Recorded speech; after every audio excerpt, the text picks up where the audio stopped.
Hi, Todd VanDenburg here with VanDenburg Capital Management and another Uncommon Sense update.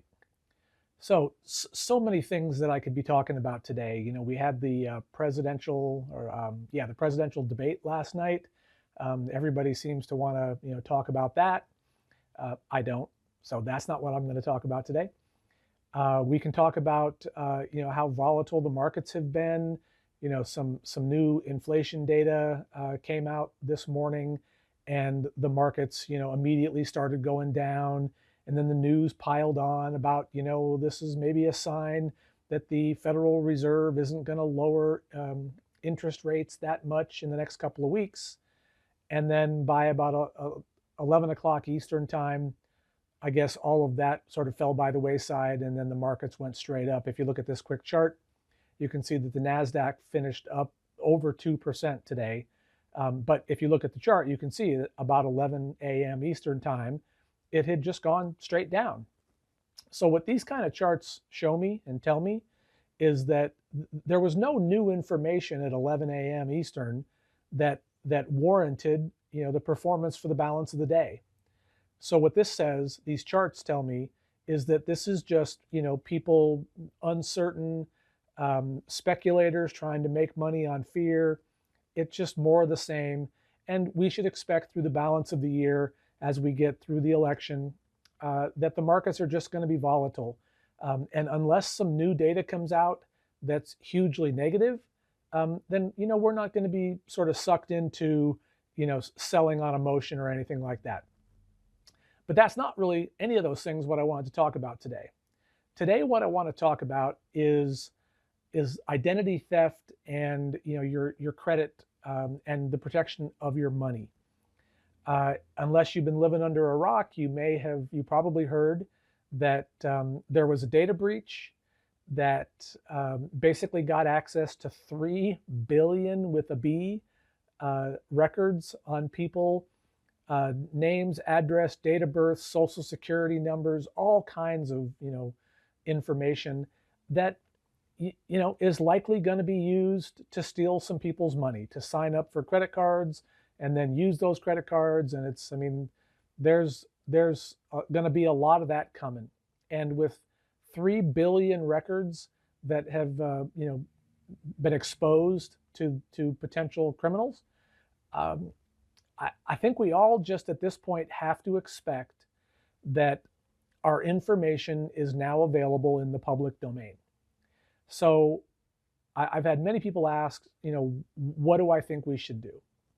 So at the very least, I recommend signing up for something that allows your credit to be monitored. And there's some companies that do it for free, like a Credit Karma. That's Karma with a K. You can sign up on their website. You'll have to give them your date of birth and social, but they then gather all of the information about the accounts that you have open, and then they'll send you an email if another account gets opened, or if something strange is going on with your credit, and it's totally free. Now, people will ask, well, if it's free, how are they making money?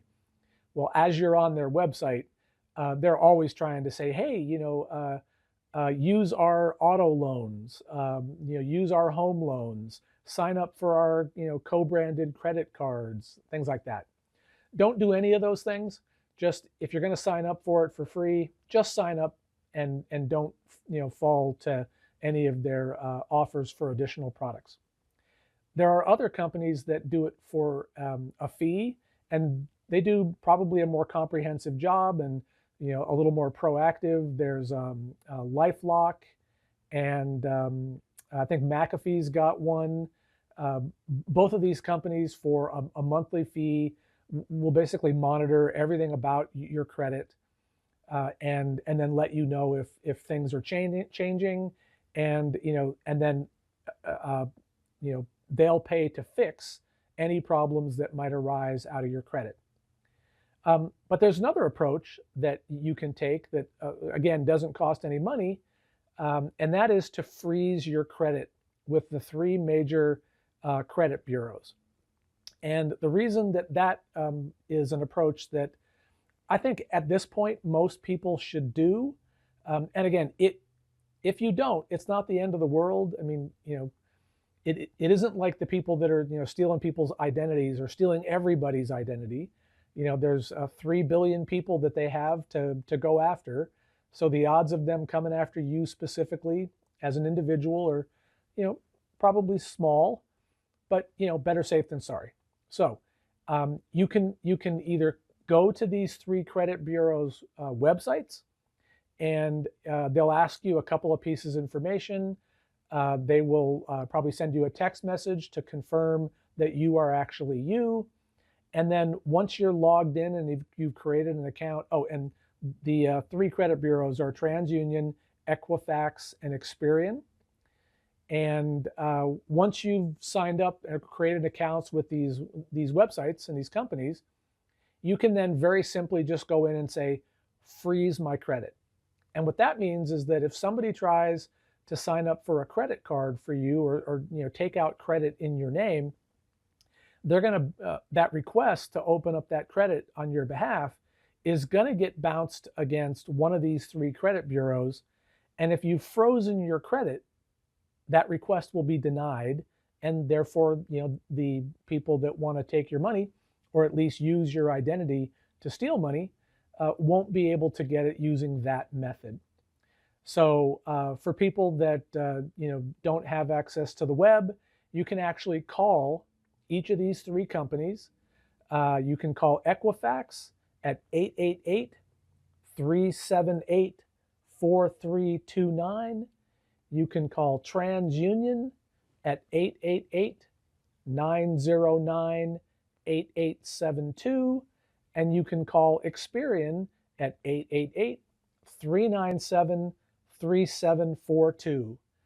And when you call each of these companies, again, they're going to ask you some information about you, so that they can confirm that you are you and that you actually are the person who has the authority to freeze your credit. And then you can just verbally request their customer service to freeze your credit. Now, once your credit is frozen, let's say you want to go buy a car and you're going to do it on credit. Before you do that, you call these agencies or you log back onto their website and you temporarily unfreeze your credit. And they make it super easy to do it. This isn't like a really onerous task. And then while your credit's unfrozen, you go get the loan for the car. Once you've been approved for the loan, you've closed on the loan, then you call back and you refreeze your credit. This is a process that, I guess it adds an extra step, and maybe it's a little annoying, but it will add a fair amount of safety so that you can sleep well at night knowing that you're not likely going to get your identity stolen in that manner, or that someone's going to use your information to, sign up for credit cards or loans on your behalf. So I wouldn't be overly panicked. Again, while there's 3 billion records that have been exposed, really our information, because of all, there's data breaches every few weeks. None ever as big as this one, 3 billion records. But there's been tons of data breaches over the last several years. And I just think we all have to behave these days as if we just know that our information is available in the public domain. And we ourselves need to be a little more proactive about, again, going to like a Credit Karma login, every week or so. Just check to make sure that the accounts that are open in your name actually belong to you. And again, if a new account, if you've signed up for like a Credit Karma and a new account gets opened, Credit Karma will send you an email that says, hey, we see a new account in your name. And then you can log on or call them up and say, hey, that wasn't me. And then you can challenge it, and then you go through that process. And again, if you want to use like a Norton or a LifeLock, a McAfee or a LifeLock, because LifeLock is partnered with Norton, for a fee, they'll take care of all that. You would just say, hey, I see an account, it doesn't belong to me, and then they handle the rest. So depending on whether you want to pay for it or not and how much involvement you want to have, you can take one of these approaches. But at this point, I just think we all have to assume that our information's out there, and it's possible that someone might try to use it. And if it really bothers you that that's the case, do one of the things that I just mentioned here, and then that should help you sleep, better at night.